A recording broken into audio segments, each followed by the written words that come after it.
चालक आहेत, रिक्षा चालक आहेत, त्यांना मराठी भाषा अनिवार्य करण्यात आलेली आहे. कसं वाटतं? मला असं वाटतं की स्वागतार्ह निर्णय आहे. मंत्री महोदय प्रताप सरनाईक यांचं मी मनापासून अभिनंदन करतो की त्यांनी हा अतिशय धाडसी निर्णय घेतलेला आहे. आणि उरलेल्या मंत्र्यांना देखील माझा सल्ला आहे की त्यांनीही भाषेवर प्रेम दाखवून त्यांच्या खात्यामध्ये जर अशा कुठल्या प्रकारच्या गोष्टी होत नसतील आणि मराठी भाषेचा जर आदर होत नसेल तर त्यांनीही अशा प्रकारचे निर्णय घ्यावेत.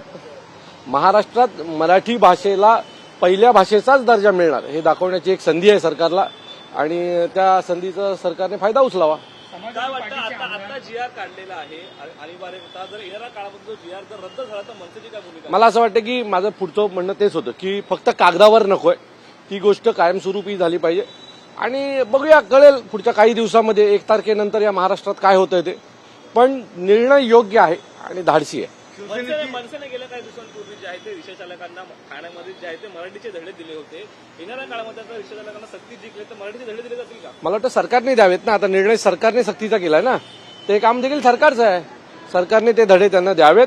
फक्त ज्या वेळेला आम्ही रिक्षावाल्यांशी बोलू त्यावेळेला ते आमच्याशी मराठीत बोलतील अशी अपेक्षा आहे. नाहीतर आमचा हात आणि त्यांचे गाल हे नेहमीच तयार असतील. अबू आझमी यांनी याला विरोध केलेला आहे समाजवादी पार्टीच्या. सक्ती कशाला करावं महाराष्ट्रामध्ये? तो भिकारडा आहे. त्याला प्रत्येक गोष्टीत धर्म भाषा याच्या दृष्टिकोनातनं तो त्याचं राजकारण करत असतो. त्याला जास्त महत्व देण्याच्या याचा तो माणूस नाहीये. आत्ता मला असं वाटतंय की जो महाराष्ट्रात राहतो त्याला मराठी यायलाच पाहिजे. आम्ही अनेक लोकांचं ऐकतोय जे वर्षोनवर्ष महाराष्ट्रात राहतात आणि उत्तम मराठी बोलतात. आम्ही त्यांचं स्वागतच करतो. पण अबू आझमीसारखे काही फालतू लोक असतात जे जिथे खातात तिथेच ते बाकीच्या गोष्टी देखील करतात. ज्या राज्याने तुम्हाला एवढं सगळं दिलं, आमदार केलं, काही कोटींचा मालक केला, त्या राज्याच्या भाषेचा जर आदर तुमच्याने होत नसेल ना तर अशा फालतू अबू आझमीला का आम्ही उत्तर द्यायची? टीसीएस सारखी घटना ठाण्यामध्ये होणे अतिशय महत्वाचा विषय आहे. नाशिकमध्ये घडलेली घटना ही अतिशय दुर्भाग्यपूर्ण आहे. आजपासून ठाणे जिल्ह्यातल्या विविध कार्यालयां जिथे जिथे मोठे मोठे ऑफिसेस आहेत तिथे आमचे महाराष्ट्र सैनिक पत्र देणार आहेत आणि तिथल्या महिला सुरक्षतेच्या बाबतीमध्ये योग्य तो निर्णय तिथल्या ऑफिसेसनी घ्यावा. आम्ही सीपी साहेबांची देखील येत्या 2 दिवसात भेट घेणार आहोत आणि आपली महिला रणरागिणी नावाची एक टीम तयार करून ज्या ऑफिसमध्ये महिला आहेत त्यांच्याशी गप्पा मारल्या पाहिजे, त्यांच्याशी बोललं पाहिजे. त्यांच्या बाबतीतही असं काय घडतंय का याच्याकडे लक्ष देण्यात दिलं गेलं पाहिजे. एक चांगला निर्णय हा महाराष्ट्राच्या समोर येईल आणि महिला सुरक्षता अजून घट्ट आणि मजबूत होईल. कारण तुम्ही महिलांना लोकसभेत जागा वाढवून होणार नाही. त्या महिलेच्या मनात काय, तिच्यावर काय बितली जाते याच्याकडे पण पाहणं गरजेचं आहे. अमरावतीमध्ये देखील अशीच घटना घडलेली आहे ज्यामध्ये 180हून अधिक जे महिला ऑफिसरला लैंगिक शोषण करण्यात आलेलं आहे. मी परत सांगतो, अशा माणसाला कुठल्याही प्रकारच्या कोर्टामध्ये केस चालवू नका. याला भर चौकात त्या 180 जणींना मिळून बोलवून फाशी द्यायला लावा.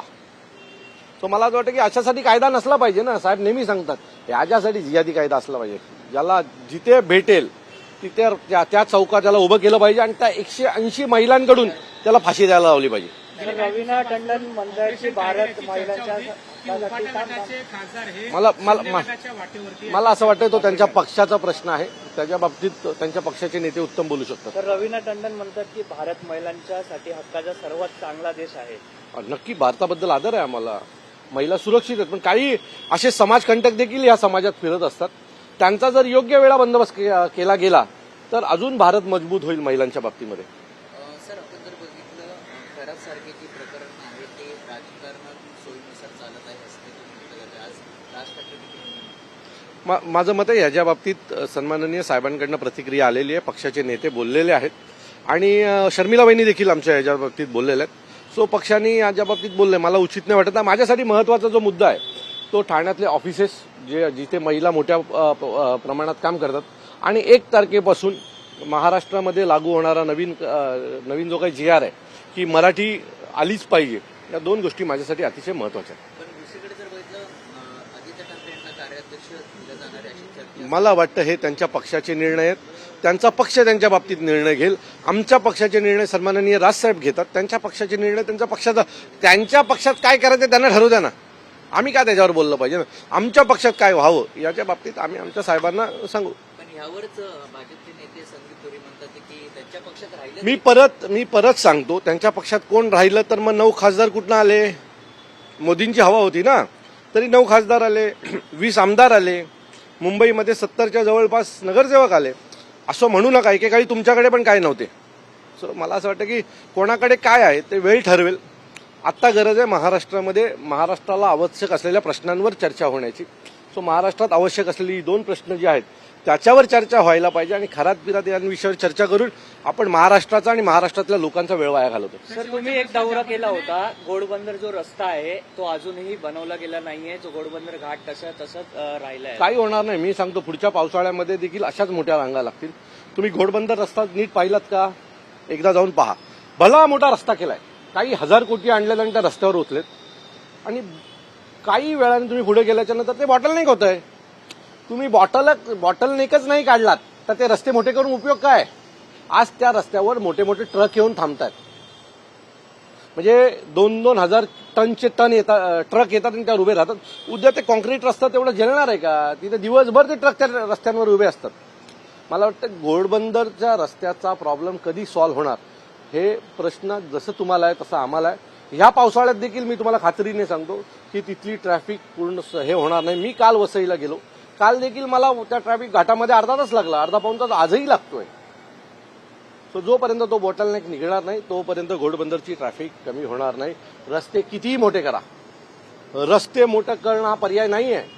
रस्त्यामध्ये अडथळा नसावा हा पर्याय आहे. जर तुम्ही घोडबंदरला जाताना पण अडथळा आहे, येताना पण अडथळा आहे, 4-4 सिग्नल्स आहेत, त्या सिग्नलच्या बाबतीतला निर्णय नाही कुठला घेतला. घोडबंदर वाघबीळ नाका ते हिरानंदानी येईपर्यंत 4 सिग्नल लागतात. म्हणजे तो 500 मीटरच्या रस्त्यात जर 4 सिग्नल लागणार असतील काय पर्याय होणार? कशी ट्रॅफिक हे होणार आहे? नाही होणार.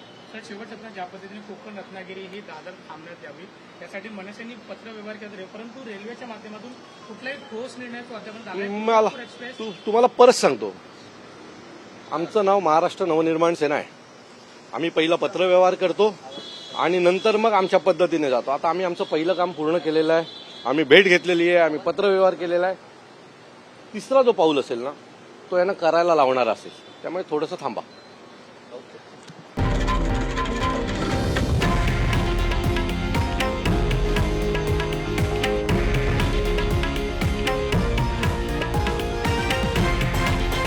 हे आहे देशातील नंबर 1 न्यूज नेटवर्क आणि आपण पाहत आहात TV9 मराठी, एकमेव.